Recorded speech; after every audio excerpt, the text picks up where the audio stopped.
ആകാശവാണി. നമസ്കാരം. പ്രത്യേക വാർത്താ ബുള്ളറ്റിൻ വായിക്കുന്നത് സുധീൻ സൈനുദ്ദീൻ. വികസിത ഭാരതത്തിന് അടിസ്ഥാനമായ സമുദ്ര സുരക്ഷ ഉറപ്പാക്കുന്നതിൽ ഇന്ത്യൻ നാവികസേനയ്ക്ക് നിർണായക സംഭാവന നൽകാൻ സാധിക്കുമെന്ന് രാഷ്ട്രപതി ദ്രൗപദി മുർമു. ഒഡീഷയിലെ പുരിയിൽ ബ്ലൂ ഫ്ളാഗ് ബീച്ചിൽ നടന്ന നാവികസേനാ ദിനാഘോഷ പരിപാടിയിൽ പങ്കെടുത്ത് സംസാരിക്കുകയായിരുന്നു രാഷ്ട്രപതി. സ്വാതന്ത്ര്യത്തിന് മുൻപുള്ള എല്ലാ നിയമങ്ങളും സർക്കാർ പുനരവലോകനം ചെയ്യുകയാണെന്ന് കേന്ദ്ര വാണിജ്യ വ്യവസായ മന്ത്രി പീയൂഷ് ഗോയൽ.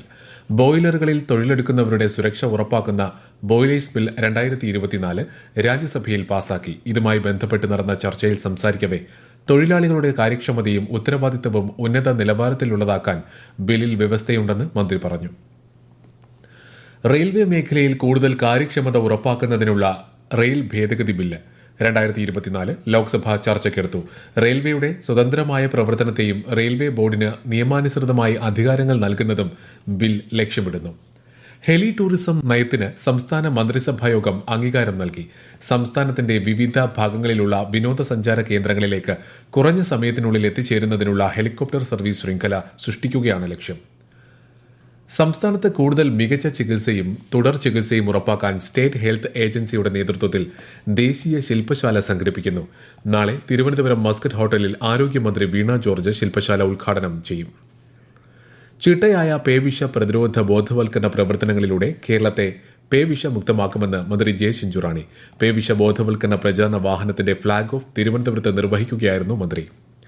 കാസർഗോഡ് തിരുവനന്തപുരം വന്ദേ ഭാരത് ട്രെയിൻ സാങ്കേതിക പ്രശ്നം മൂലം ഷൊർണൂർ പാലത്തിന് സമീപം പിടിച്ചിട്ടു. ട്രെയിൻ ഷൊർണൂരിൽ നിന്ന് ഉടൻ പുറപ്പെടുമെന്നാണ് റിപ്പോർട്ട്.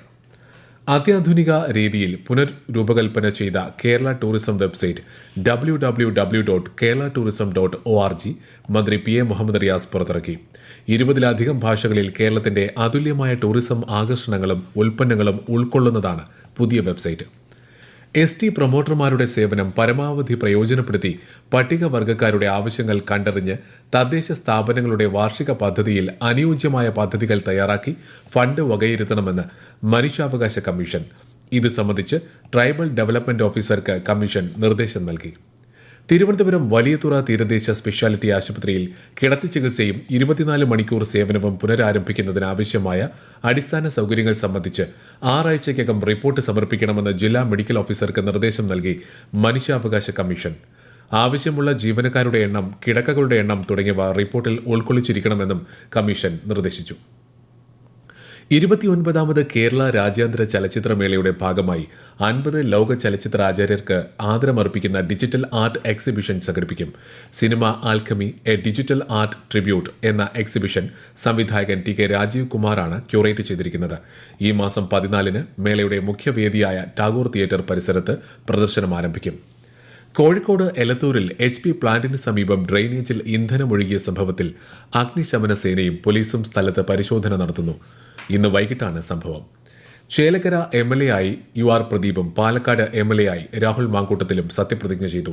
നിയമസഭാ മന്ദിരത്തിലെ ശങ്കരനാരായണൻ തമ്പി മെമ്പേഴ്സ് ലൌഞ്ചിൽ നടന്ന ചടങ്ങിലാണ് സ്പീക്കർ AN ഷംസീർ മുൻപാകെ സത്യപ്രതിജ്ഞ ചെയ്തത്.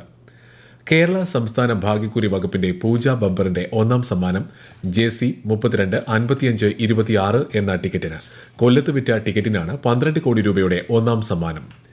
കേന്ദ്ര സർക്കാരിന് കീഴിലുള്ള central bureau of communication Kavaratti ദ്വീപ് പഞ്ചായത്തിന്റെ സഹകരണത്തോടെ ലക്ഷദ്വീപ് കടൽ തീരം ശുചീകരിച്ചു. CBC കവരത്തി ഫീൽഡ് ഓഫീസ് സംഘടിപ്പിക്കുന്ന യുവ ഉത്സവിന് മുന്നോടിയായാണ് ശുചീകരണം നടത്തിയത്. യൂറോപ്യൻ ബഹിരാകാശ ഏജൻസിയുടെ പ്രോബാത്തി ദൌത്യത്തിന്റെ വിക്ഷേപണം സാങ്കേതിക തകരാർ മൂലം ISRO മാറ്റിവെച്ചു. നാളെ വൈകുന്നേരം 4:12 ദൌത്യം പുനഃക്രമീകരിച്ചത്.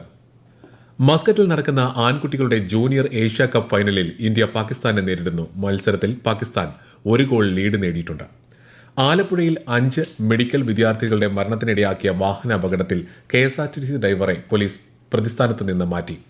കാർ ഓടിച്ചിരുന്ന വിദ്യാർത്ഥിക്കെതിരെയാണ് ഇപ്പോൾ കേസെടുത്തിട്ടുള്ളത്. പരിക്കേറ്റ ഗുരുതരാവസ്ഥയിൽ ആലപ്പുഴ മെഡിക്കൽ കോളേജിൽ കഴിഞ്ഞിരുന്ന ഒരു വിദ്യാർത്ഥിയെ ഇന്ന് കൊച്ചിയിലെ സ്വകാര്യ ആശുപത്രിയിലേക്ക് മാറ്റി.